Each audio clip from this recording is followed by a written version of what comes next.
Folks, what's going on? HeirofCarthage here, back in Total War Warhammer 3, and yes, we're going to be talking about more patch 2.2 changes. There was a crap load of changes in this patch, and that's why I'm making a lot of videos about it. Now, some of you may be thinking, Air, when are you going to be back to your normal content? I'll get there as soon as I can. I feel like this is worth covering, because patch 2.2 was huge. Now, we've already covered Regiments of Renown. We've covered changes that I didn't like to minor settlement battles. But I got a bunch of great feedback from you all. We also covered AI aggression changes. There has been an absolute load of awesome feedback from you all. If you haven't seen those videos, I suggest you go check them out. And today, we're going to be talking about something that's near and dear to me because I love playing as the High Elves.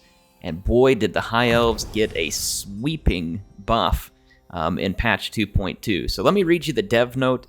I've got some High Elf campaign, appropriately, going on in the background. This is the same one you all been watching me play. This is a legendary Tyrion campaign that I'm like a couple hundred turns into and just bogged down in enemies. But, you know, it's fun. It's late into the game, and there's still a lot of challenge going on, even with me rolling around with a lot of Doom stacks.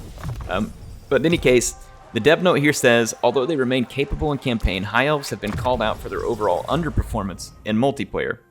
Despite implementing numerous buffs to them in 2.0.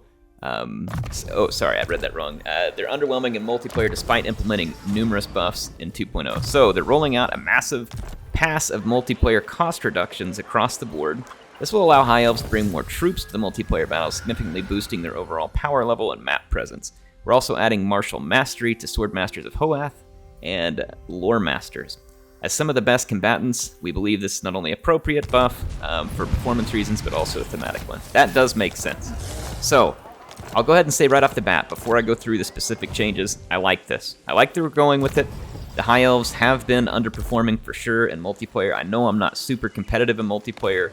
I will still play the High Elves. They're not terrible in like land battle, but they have been underperforming for a long time, and I think it's fair that they try and buff them up. If this takes them too far, it's honestly not a big deal in my opinion, because obviously they'll roll it back later, but they've been too weak for too long, and that's why I'm okay with CA trying some pretty sweeping changes here, and it is some sweeping changes. So, there's a few things that they fixed as far as general updates. That says it fixed some text in the Athel Tamara panel where the phrase upgrades available was cut off. Obviously that doesn't have anything to do with the buff, it's just a random thing there. And campaign, Legendary Lord Crest granting unique items will now grant the ancillary if the mission is canceled. So you still can pick that up. High Elf Nobles gain influence agent action that now grants influence over time, as it did in Warhammer 2. Fixed an issue where the Cult of Pleasure was not getting the correct Elven building, removing garrisons. I don't know what that has to do with the High Elves or why it's here, so that's a bit of an odd note. Alethanar gets a Shadow Mage at the start of the campaign now. His starting position has been changed, and it went from Karan Kar, which made it harder to convincingly brood, so they're now encamped at the Monoliths. So that's CA's own words. They moved him from Karan Kar to the Monoliths. Altharion had a few changes. His goals got shifted a lot.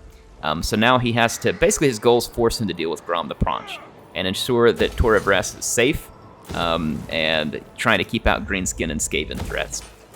They increased the strength of Altharion's second starting army and changed its lord to an Archmage with a custom trait. They added a unit capacity for Mistwalkers to the Tor of Rest main settlement building and removed the ability to build the Mistwalker building in this settlement. Altharion's Mistwalker dilemma will no longer trigger for legendary lords who have been confederated. Now, Emmerich gets victory objectives, some minor tweaks. It says to better suit his starting position. Rather than migrating back to Ulthuan, he now needs to encounter all the dragons, as well as destroy nearby major Skaven.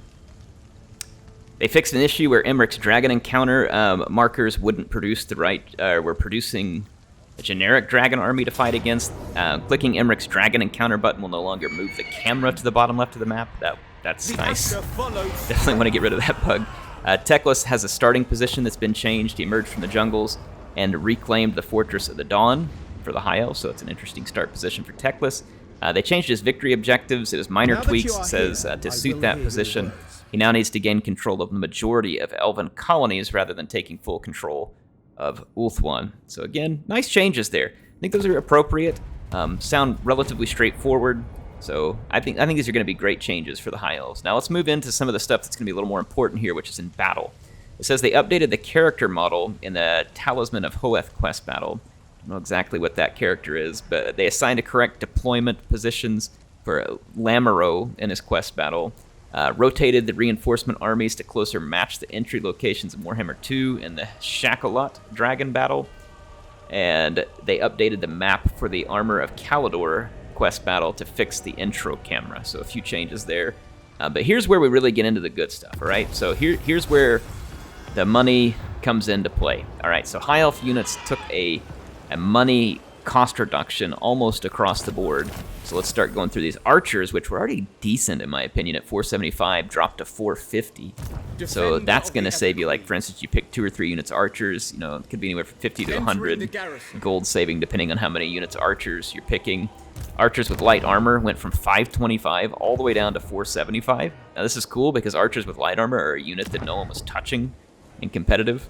So that's also great to see. Illyrian Reavers went from 700 to 600. They were already a pretty decent unit, so that's going to make them even more viable. The Everqueen's Court Guard took a cost drop from 1,400 to 1,300, so that's a nice drop for them. It's a drop of 100. Heralds of the Wind Illyrian Reavers dropped from 900 to 800, so again a 100 drop. Keepers of the Flame Phoenix Guard dropped from 1,650 all the way to 1,500. So a big drop on the Keepers of the Flame. The Lore Master of Hoeth picked up his passive ability of Martial Mastery. No changes to cost there. Southern Sea Guard, which was already, again, a good unit, went from 650 to 600. So they are a real bargain here. Sea Guard with Shields went from 750 to 700. Phoenix Guard went from 1,400 to 1,300, so 100 cost reduction. Shadow Walkers went from 1,100 to 1,000. And the Sword Masters, of course, picked up Martial Mastery, as they said, and this is the only exception to the cost drops. They actually went up 50 in cost, and it's because they now have Martial Mastery, which is going to make them quite a bit stronger, so it makes sense to probably not dump their value yet. So you get a chance to feel that out. Now, the Talons of Torquelada Archers with light armor went from 800 to only 675, so that's a pretty steal of a deal if you need some flaming archers. The Fireborn, which again was already a solid unit, dropped 50 from 1850 to 1800. The Gray Shadow Warriors went from 1150 down to 1050. Pure Main dropped from 1100 to 1000. The Scions of Mathland went from 850 to 800. The Storm Riders dropped from 850 to 800. So huge price reductions across the board. I say huge, not huge on any one unit, but it is considerable across the board in the sense that, you know, if you were picking, let's just use this as an example. If you were having 10 to 15 units, and let's say that your average price has gone down by 75 gold, right, across those units based on what we just saw there, that might leave you an extra 750 gold, and that's just across 10 units, right? If you had a little bit more than that, it might be more. So that's basically an extra unit that's coming into combat with you. So that's a big deal, like being able to field another unit. It's going to change things, and it's going to allow the High Elves to have more units on the battlefield in total. Plus, when you look at this from a standpoint of obviously the new domination gameplay, where, you know, reinforcements cost, you know, that amount when they come in, with it being lower, it should be easier for the High Elves to bring in reinforcements. There's a couple other minor changes here. High Elf influence traits have been rebalanced, bringing the weaker ones up to par and reducing a few outliers, while some have had their effects adjusted to make use of the new possibilities introduced in Warhammer 3. I don't know what that last piece of that means. Fixed Elite Dinar's Lord trait, not reducing the upkeep for Shadow Warriors. That's great, because, boy, he needs those.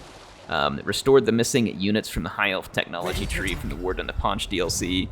And then it says items, changed the mission requirements for Teclis's Scroll of Hoeth quest item to defeat Tzeentch armies instead of Dark Elf armies. So nice changes there. So a bunch of changes in total. Every change was mostly pretty small, but when you add that up on the whole, the High Elves just got the biggest buff they've seen since they came into the game. And this is really good. I think this is good from a perspective. I'm not super into multiplayer. I have been watching a lot of this sounds like the Holiday Inn Express commercial. I haven't been playing a lot of multiplayer, but I have been watching Turin's videos. I have been, seriously. And I love watching his videos where people actually bring the High Elves, but it's been tough. It's been really tough for him in competitive play, and understandably so, and it's been interesting to see that. And then already today he had a video up showing the High Elves trying to do their thing now with the buffs. So I like it. I like to see it. It sounds like he is excited about it as well. I think it's a cool change. I like CA, you know, taking a chance and making changes like this. There were changes I haven't liked in patch 2.2, but there's a bunch of other changes, and sometimes change is good, sometimes change is bad, right? We can weigh it out, but if something changes that wasn't previously good, like in this case, the high elf performance in multiplayer, hopefully it can only go in the right direction. It may need a little more fine-tuning in the future, but I think this is good. You all get down in the comments. What do you think about the changes to the High Elves? Is this exciting? Does it change anything for you? Would you have done things differently? Love to hear your thoughts. Like I said, we've gotten really good feedback on the other videos, and would love to see the same here. HeirofCarthage signing out for now. I'll see you all soon with some more coverage of patch 2.2.